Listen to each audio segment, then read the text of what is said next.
So there's something I should go over at this point in the tic-tac-toe project, which is something called computer ethics.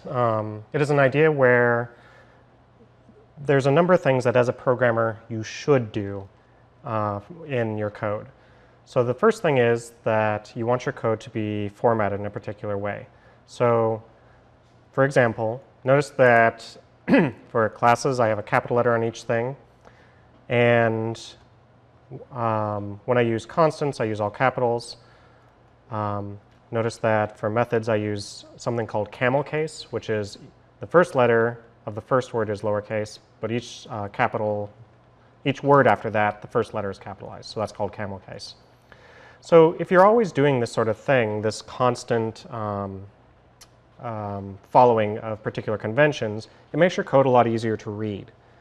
And so that's why we do that. So that if other people come in and look at your code, just by looking at that, they can actually figure out what's going on in your code. Another thing that you can do is to make sure that you tab things over nicely. So make sure that your if statements line up, your else if statements line up, your while statements. Make sure that every time that you open up a new brace, you tab it over one. It makes it easier to tell what code is inside of other pieces of code.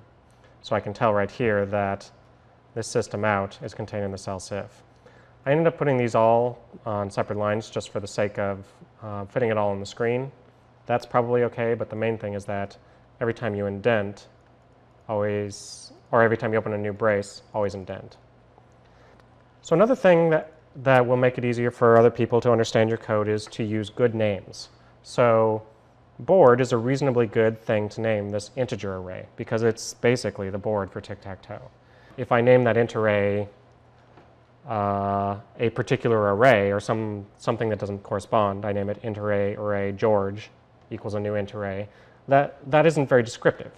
By having a name that is actually good and descriptive of what's going on, that's actually going to help other people try and figure out what's going on in your code. So if I'm looking at, down here, looking at a board position to see if it's blank, I don't have to go and look and see, what is this int array doing? What is it holding on to? It's a board, and I can tell that just by looking at the name. So all of this is kind of in the sake of readability. Now something that I haven't done in this class that I should probably do is add in some comments. So commenting is critical, especially when you come back a year later and trying to figure out what on earth this class is all about. You'll have forgotten. Also, if other people are working on your code, it's really critical then too, because they're not inside your head and you have to try and describe what's inside your head in comments. At the very least, what you should do is, at the very top of the class, you should make sure you describe what's going on.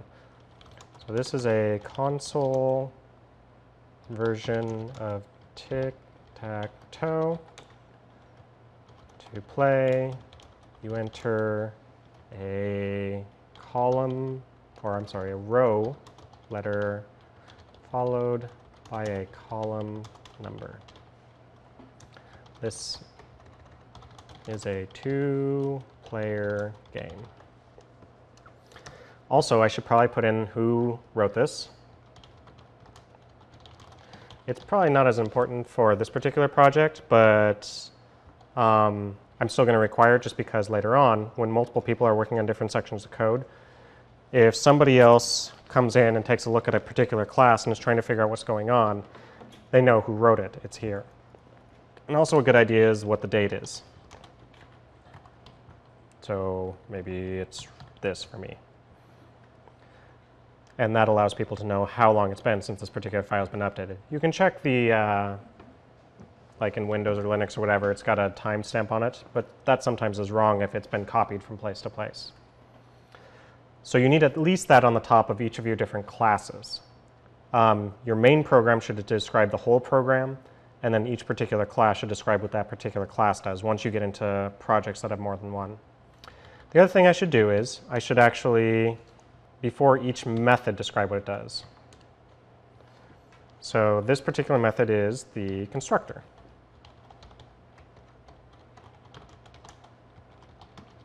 So the constructor for tic-tac-toe, it initializes the board and whose and which turn starts. So there we go. There's that one. down here, public static void main, start of program, calls the tic-tac-toe constructor.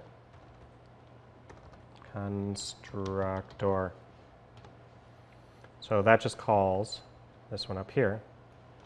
And I should spell this one right too. There we go.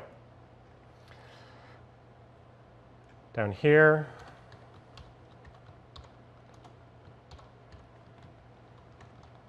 prints out the current state of the board.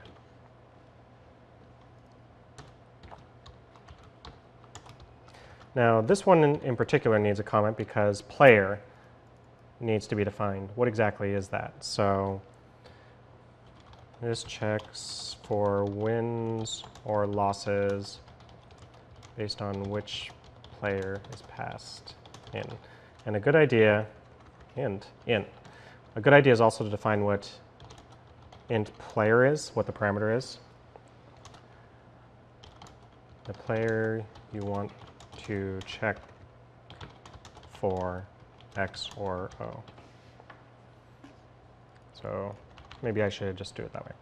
So this is defining what this particular parameter is, so that people, when they're looking at your code, know what things you're expecting inside of it. It's also a good idea if you have a return type, like the Boolean. Returns true if that player won or false otherwise. So also saying what it returns if it does have a return type. So down here, this doesn't have anything, it's void. And by the way, this should be tabbed over here, and this should be tabbed over here. This one is going to be a lot simpler as far as the commenting goes. So clears the board of any moves. So that's an example of commenting. So I want to make sure that at the top I have what it does, who the author is, what the date is, and then I want to make sure that each of my methods is also commented. Also, if there's something that's particularly complex, so like what is all of this stuff in here, it's probably a good idea to do that as well. So in here, check for issues with the input. And that's what all of this is. So that's another thing that you probably want to put a comment in, is if it's overly complex there.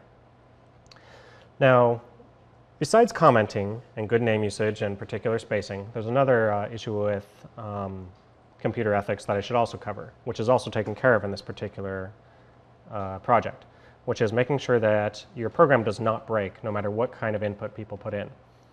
So you never know what people are going to put into your program. Some person is going to try and break your code. So if at all possible, always try and make sure that your code does not break.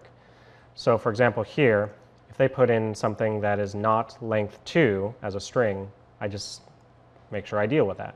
If they try and put something other than A, B, and C in the first one, or 1, 2, and 3 in the second one, I just deal with it. Generally speaking, in all your code, you want to make sure that you keep people from causing problems and break your code. I can imagine that you've probably run a program before where it throws an error and you have no idea why, and it's really kind of annoying. Don't be that programmer. So in general, if you can possibly make sure that there's no errors and that your code doesn't just crash, always do that. All right, so that's kind of the basics of computer ethics.